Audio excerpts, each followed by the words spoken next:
Hello everyone, so during this video we'll be learning how to draw a dragon, and while this sketch will basically be the character design of the armature doll version of him, which we'll be making in the future.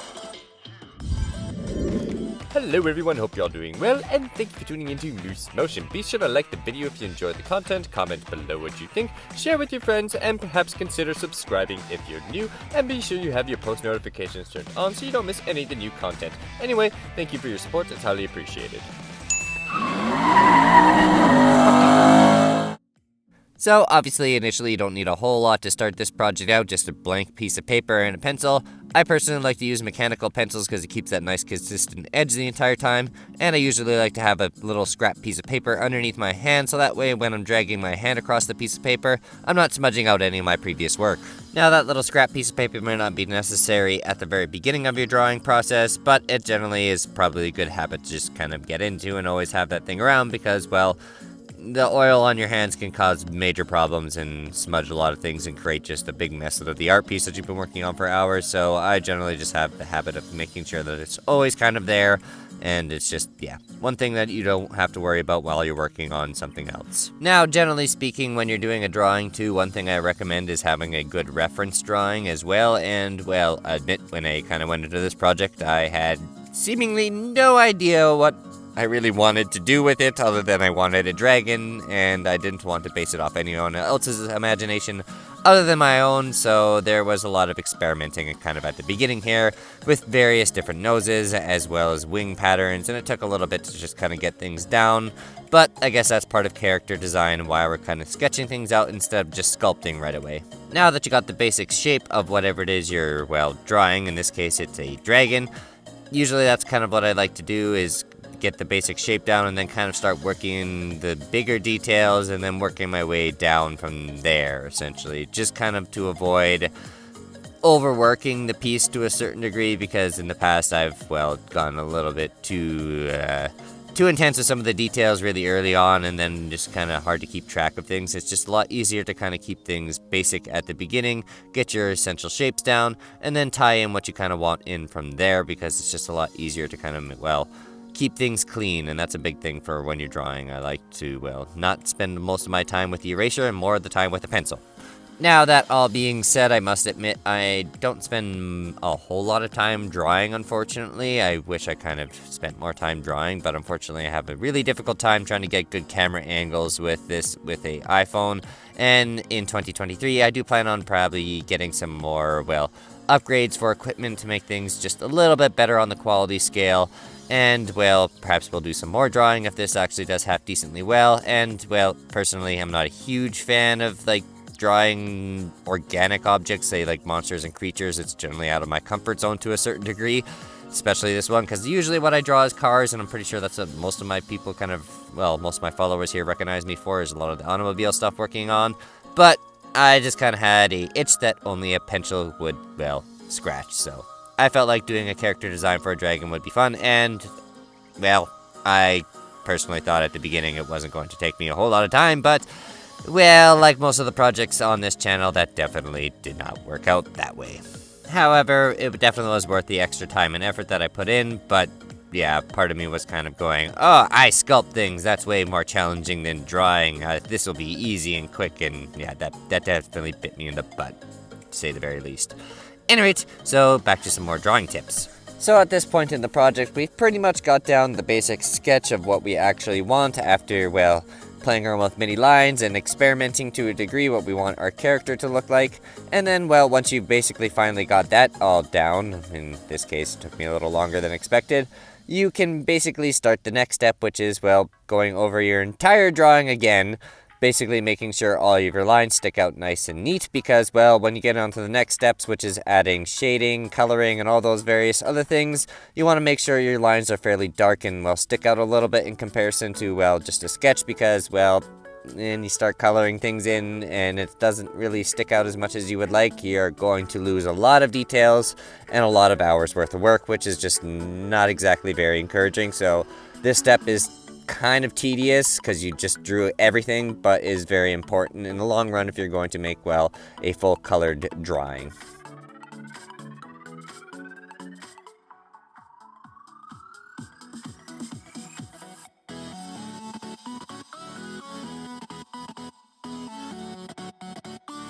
So now that the main character design is basically out of the way, I'm going to work a little bit more on the background, making it a little bit more, well, visually appealing overall. So once I'm done drawing the horns here, we're going to move on to drawing a little tree. Now I'm going to give you some tips on how to draw a little tree because it's actually fairly easy as long as you actually know, well, a few small little tricks like I do.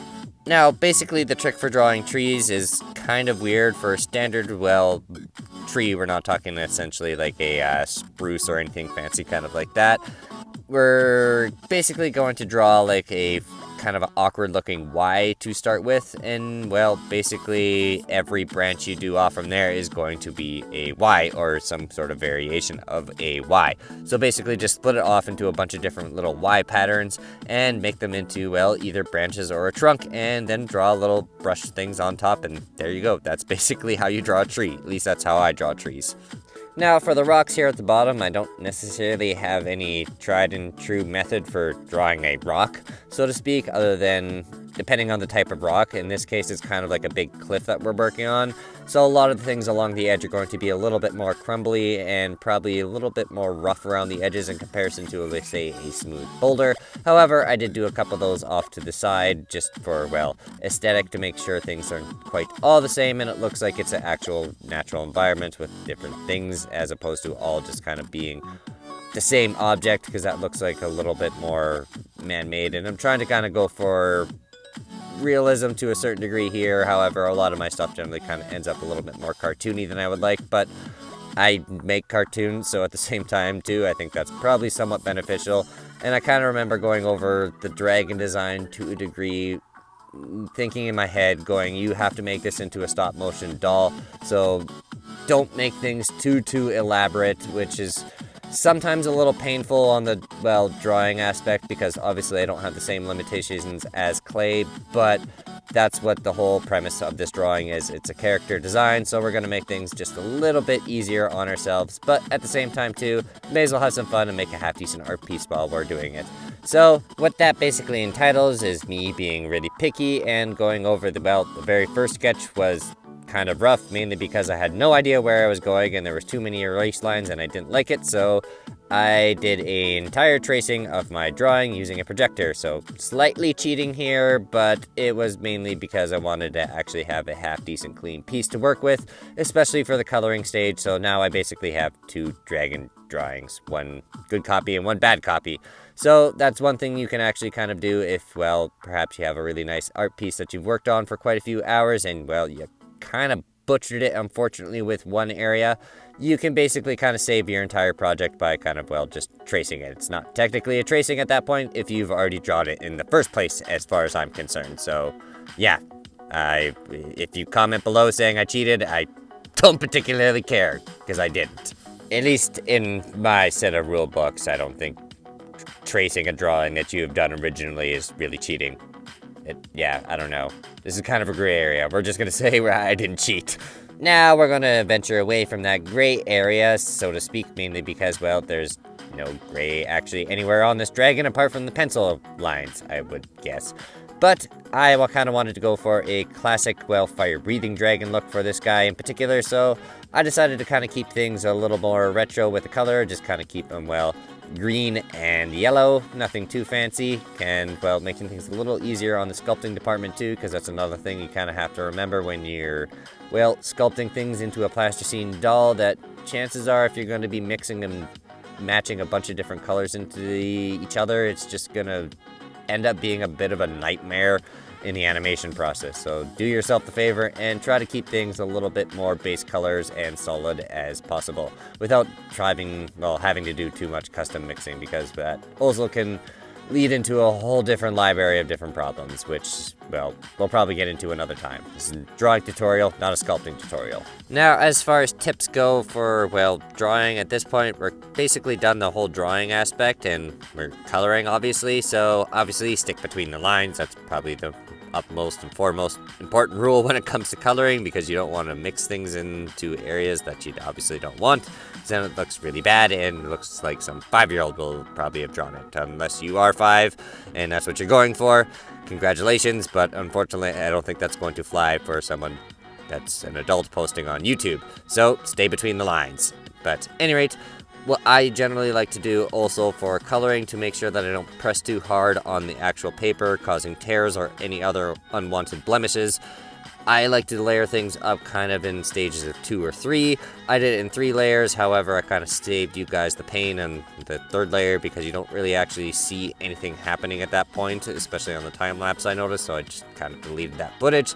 Basically, yeah, go over the entire area with whatever color it is you want with a nice, well, light press. Don't press very hard, just get the basic color in there, and then 2nd layer you kind of use a little bit more force, not too hard, just kind of gently press in there and get in between the corners with a nice sharp edge a little bit more, and then fill in, well, the rest of it with the same color.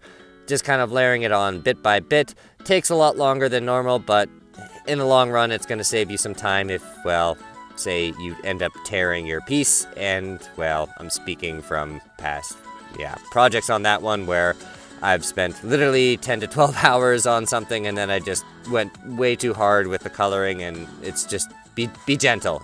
There's no rush. Because you basically stand the chance of losing several hours if you decide to just try and save yourself a little bit of time with coloring, and honestly, it's sometimes a step that I've always kind of hated doing, and, well, in recent years, I've enjoyed it a lot more, but in the past, it's one of those steps that I kind of used to end up regretting because I was always scared I was going to essentially ruin my piece. Now, one other thing you can do, too, to help avoid all of that having to press too hard, because I noticed, generally speaking, it's the cheaper pencil crayons that I was usually having that problem with. I now buy Prisma pencil crayons, which are kind of expensive, unfortunately, but that being said, they are much softer graphite than your conventional ones, and it's just way nicer to work with. Like, it is a huge night and day difference to actually have a half-decent set of pencil crayons, basically. For one, you don't have to press as hard. 2, they also blend into each other, so you can kind of mix and match and make custom colors or layer things up in different unique ways to create highlights and lowlights and shading. So personally, I love these things. Unfortunately, I'm by no means sponsored by them, so I kind of should probably make that a quick disclaimer. But if you want to get into, well, serious pencil drawing and, well, don't have a set of Prisma colors yet, you probably should go get some. And also, you remember those nightmares, the 5-year-old comment I made, basically, where if you happen to have a mistake, well, good news on that, too. Prisma colors are actually somewhat erasable. Like, it's not entirely a guarantee it's going to clean it up as nice as you would like, but it's definitely a hell of a lot better than some of those cheap ones, where basically if you veered out a little bit, tough luck. It's now there forever. And seeing how I was on the topic of, well, layering colors up with pencil crayons not that long ago, I may as well, bring up the fact that the wings are probably the best example for that, because, well, you can kind of see at the beginning they start off as a weird, chalky yellow color there with the first layer, and then upon the 2nd layer, pressing just a slightly, more amount, not too much more, you get that nice bright yellow at that point, making a world of a difference, and, well, definitely layering them on makes it a lot, more work, so to speak, but less work in the long run, because there's just kind of guaranteed to be less mistakes. And, well, I'm pretty much all for having more creative freedom at the end of the day, and, well, there's enough things in life that kind of suck having to do as is, so I try to make this as efficient as possible because, well, that means in the long run I have more creative freedom to play around with, well, either pencil crayons, dolls, stop motion, so yeah.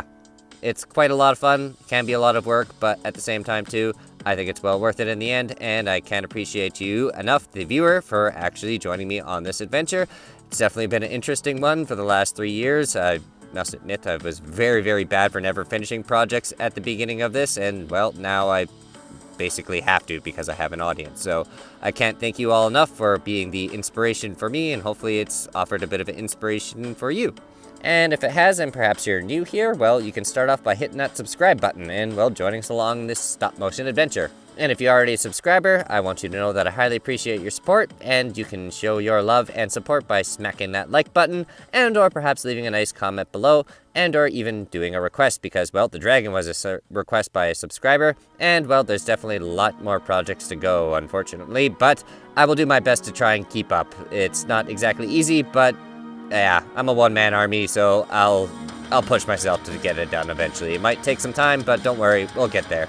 Now it's time to the glamour shots of the dragon drawing, and well, be sure to tune in next week where we'll be making a 3D version of this, well, 2D drawing.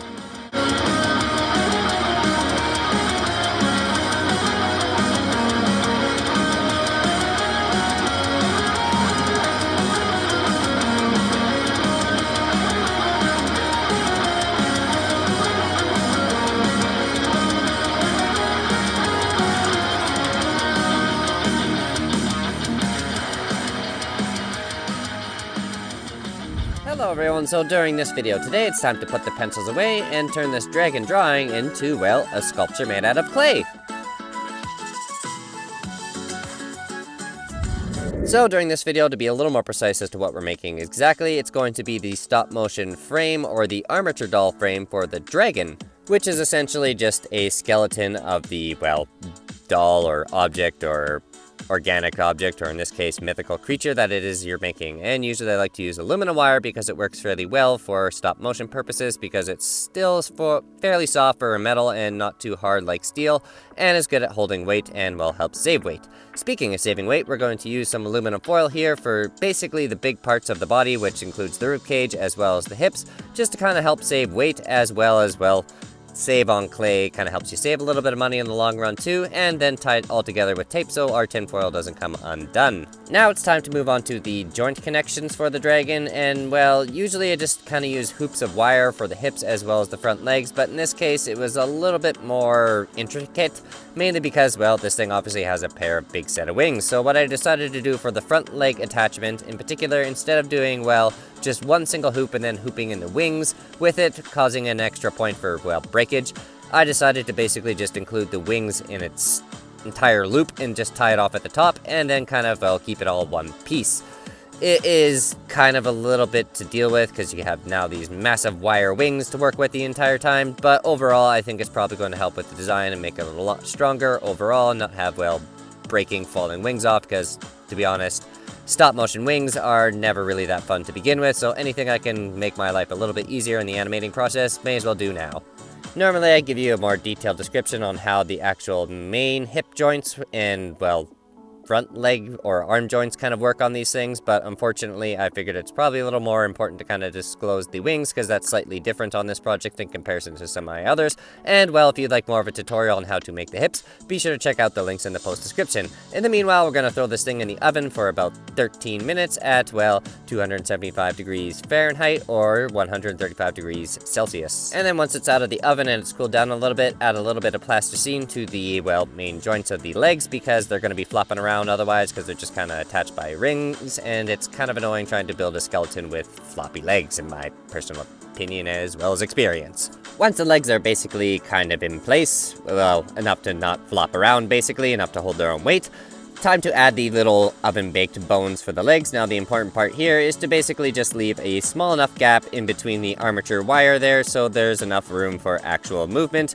and the same logic applies to the wings here, just on a much larger scale. Now some of you might be a little concerned about, well, me throwing the dragon skeleton in the oven multiple times. Now basically I use a kind of expensive brand of clay called Sculpty Clay. By no means am I sponsored by them, unfortunately.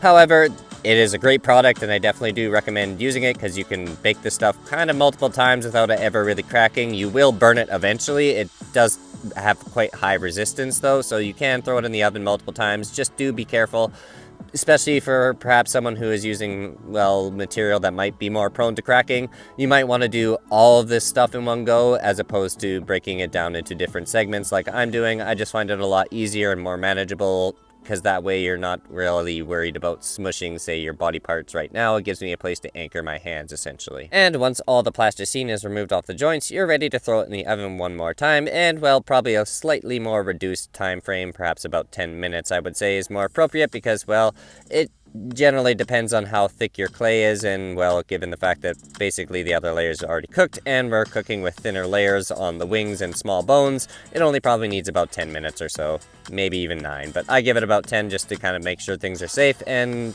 a little more cooked, then undercooked is always better, mainly because, yeah, it will crumble otherwise.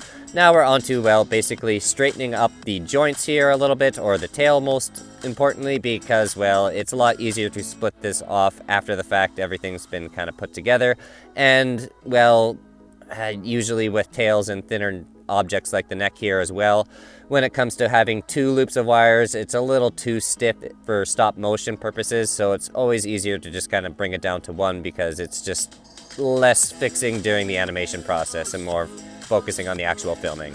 Because ultimately you want more maneuverability out of those parts. They're not exactly holding up, well, the weight of the doll like the spine is, so having 2 loops of wire there makes a lot more sense as opposed to, well, the parts that are going to be moving around a lot and not exactly holding any weight.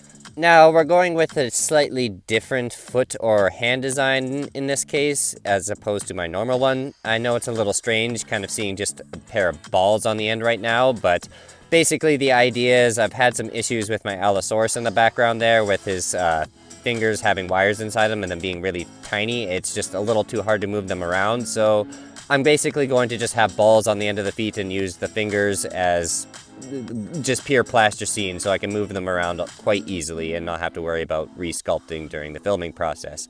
I will see how it works out in the end, but it's kind of experimental, and, well, I'm learning along with you guys as I go here. So now we're on the skull, and, well, there isn't too much to really give you on, well, how to make one of these other than a bunch of shaping and adding in tiny little bone pieces.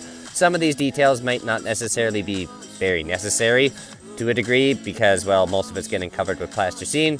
However, it's just kind of like an added detail I usually take a lot of pride in, and makes it a lot more, well, realistic in the long run, kind of having an accurate skull in my opinion. So, now that the skull is all kind of wrapped up, it's time to move on to the build rundown / beauty shots. Now, obviously, this dragon is going to be a reinterpretation of the drawing that I did of it earlier on in, well, this dragon series so far.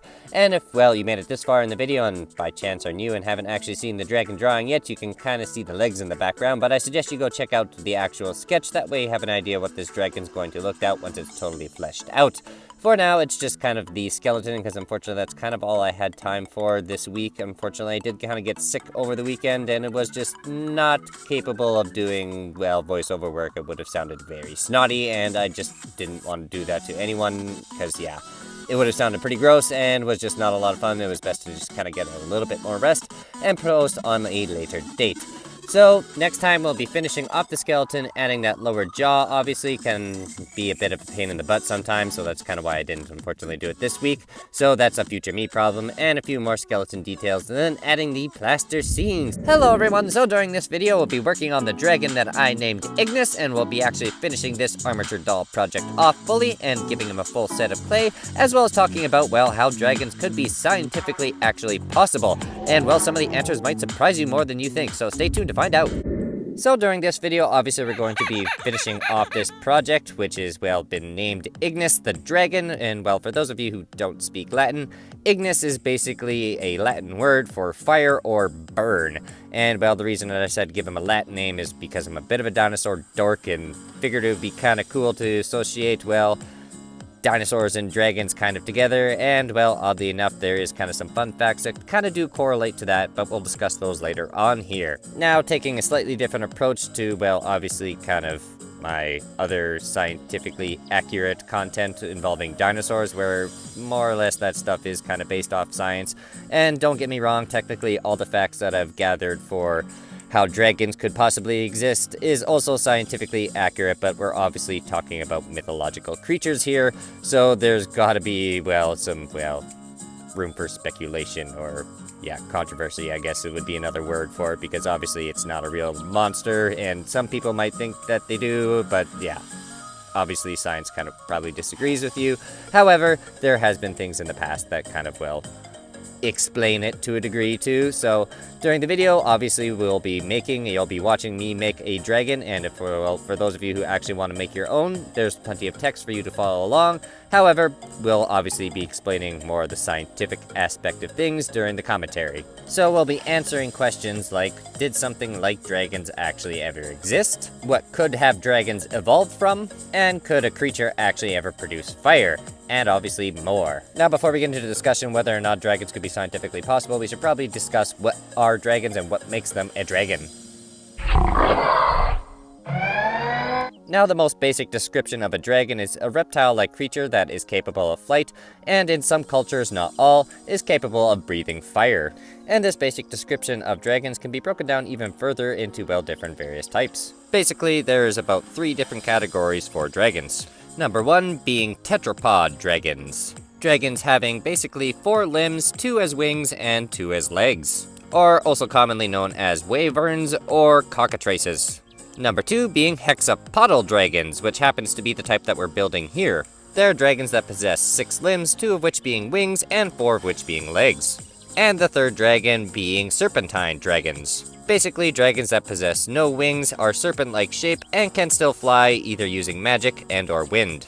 And these dragons are generally seen in Asian cultures like China and various other things like that. I know Chinese generally have the big, well, whole New Year's thing with different various animals, dragon being one of them.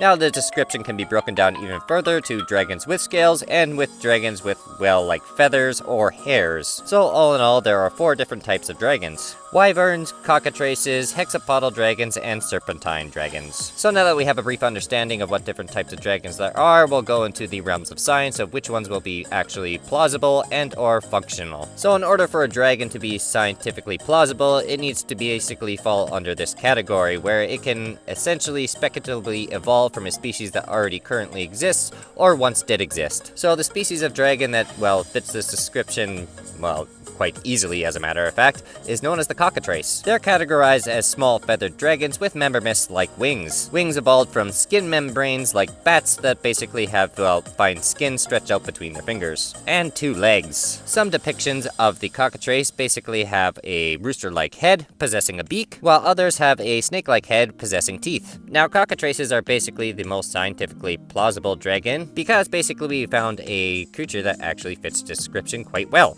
Or a dinosaur known as Yi Chi, and the name translates to strange wing in Mandarin. It's a small dinosaur no bigger than a crow found about 7 years ago. Yi Chi evolved from a dinosaur lineage known as the Scandariopteryx. God, that's a hard name to say. Apart from these dinosaurs having extremely difficult names to pronounce, they were very bird-like and did possess feathers. And like birds, they did evolve flight. But unlike birds, they didn't exactly evolve that trait by any normal means. Instead of using feathers to power flight, they basically developed a skin membrane much like a bat wing.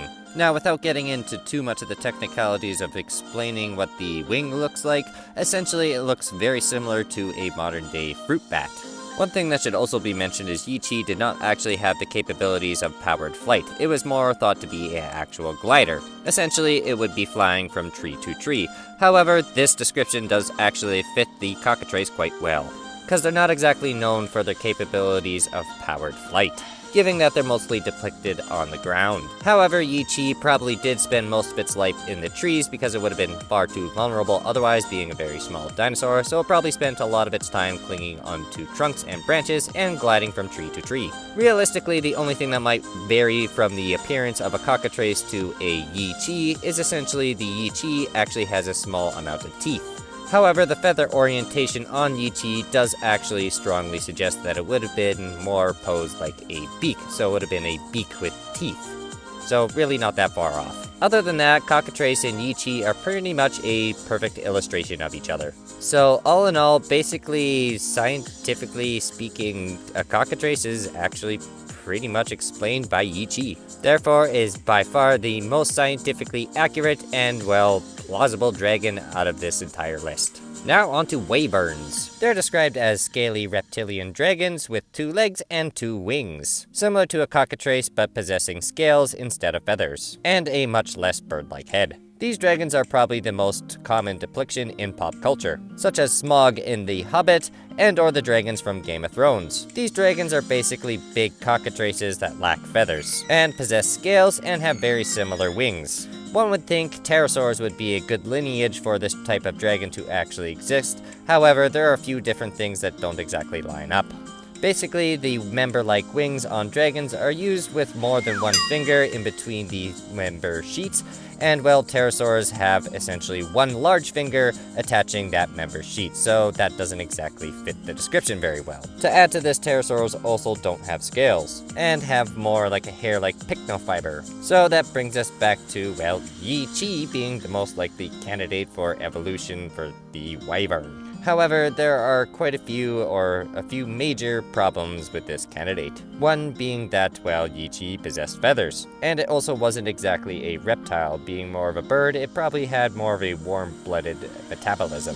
So a scientifically plausible wyvern essentially wouldn't be a reptile. It would only have the appearance of one. Now, the other big problem would be, pun intended, is the overall size, because, well, wyverns are complected as very large animals in comparison to Yi Chi, which is the size of a crow. Not to mention, there's also the problem of powered flight, where obviously wyverns are capable of flying around, Yi Chi was only capable of gliding. Therefore, wyverns are nowhere near as possible as, say, a cockatrice. However, there is kind of, well, some reasoning that they could possibly exist to a degree, as long as Yi Chi took some rather drastic evolutionary turns. Their wings would need to be much broader, and, well, their muscles attached to those wings would need to be much stronger. Not to mention, it would need to obviously probably switch its diet if it were in order to get much larger.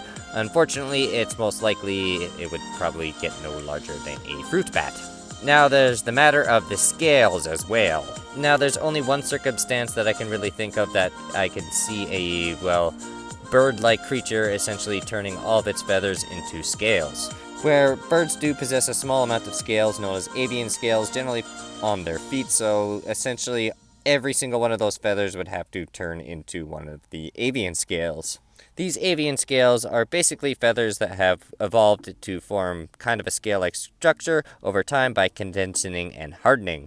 And Yi Chi did actually possess these on its feet. However, it is basically impossible for an organism to turn every single one of those, well, feathers into these types of feathers, without having prior traces to, obviously, prior generations of evolutions. So the conclusion on wyverns is they are scientifically plausible, however, highly unlikely. Now onto the third dragon, the hexapodal dragons, which is a dragon that possesses 6 limbs and or more sometimes. Now I'm going to keep the description on this one very brief, because, well, just let's be honest, not possible. In order for a hexapodal dragon to actually ever evolve, essentially the entire evolutionary branch of, well, life as we know it for invertebrates would have to change. Invertebrates being species of animals with backbones. Basically, we invertebrates, well, there's no such thing as 6 limbs. There would have to be, like, at the very beginning, there would have to be some drastic changes, and basically every single animal that has ever lived would have to have 6 limbs, and at some point, a reptile would have to decide that those other limbs were useful for legs. So, to sum this up very briefly, because I don't really have time to get into the entire scientific discussion of this dragon, unfortunately, given that I am kind of running out of time at this point, it's just not possible and would basically have to be genetically engineered for it to be even slightly feasible. So, moving on. Now, on to serpentine dragons. They are very snake-like dragons that lack wings, and often fully covered in scales and have 4 limbs, and usually have fins on their backs and sides. These dragons are often depicted in Asian cultures. They either fly by magic and or the wind. Now that's the first thing science needs to explain here. How can one fly without wings? Now obviously that seems kind of impossible, but oddly enough science actually does have an explanation, and personally I had my doubts about this dragon being scientifically accurate at all. And well, doing some research for this video, I kind of realized how wrong I really was. Because of Cryolophosaurus, the gliding snake. Cryolophosaurus is a genus of snake that lives in southeastern Asia. Now, being a snake, it obviously fits the description of a serpentine dragon quite well, apart from the fact that this thing doesn't have limbs. However, Cryolophosaurus actually has the capability of gliding without wings, and honestly, if you haven't seen it, I would highly recommend checking it out, and I will see if I can provide some links in the description of some footage of this snake flying around, because god is it cool, but kind of creepy. The secret lies in the snake's shape, however, because the snake's body shape completely changes after jumping from tree to tree. The stomach muscles, rib cage, and internal organs completely change their shapes and flatten out to almost disc-like or ribbon-like shapes. This enables the snake to basically, well, catch the wind without actually having wings and able to glide. The snake is able to do this basically because it's adapted special stomach muscles. This enables to basically squish itself so it can, well, glide. Therefore, the Cryolophosaurus is probably the most likely candidate for the serpentine dragon. Mainly because, well, vast majority of these snakes generally inhabit the same countries that these types of dragons actually also inhabit. And honestly, I kind of think that these snakes are probably the reason that these mythical dragons have been originated in the first place. And it's honestly pretty easy to see why. So in my speculative scenario, in which a serpentine dragon exists, it would have to evolve from these gliding snakes. So Cryolophosaurus would have to basically start eating larger and larger prey, therefore it can grow much larger.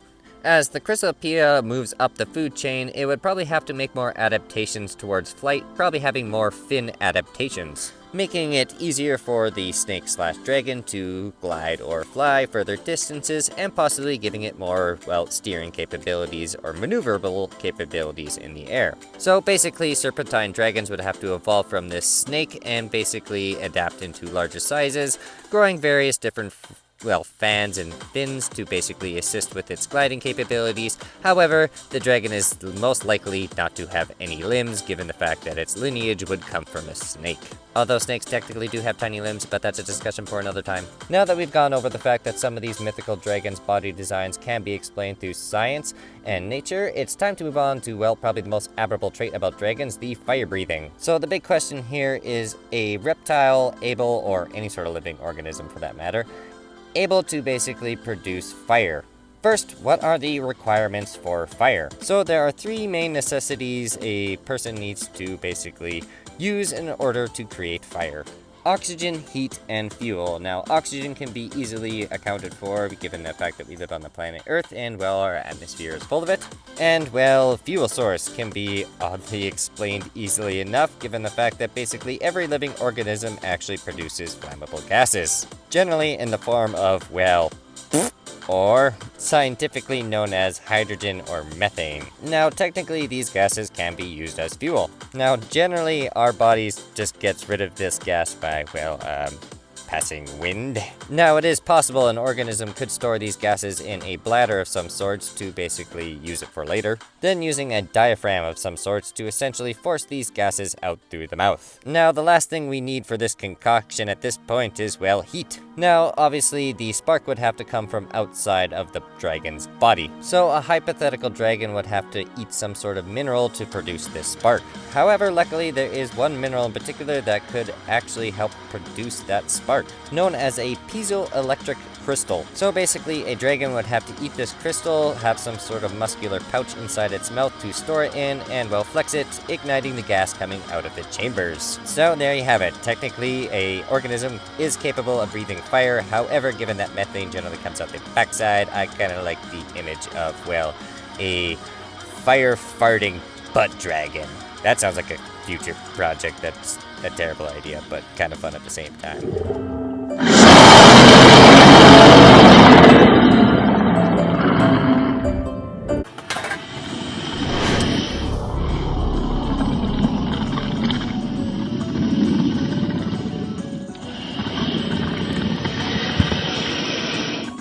I am Ignis!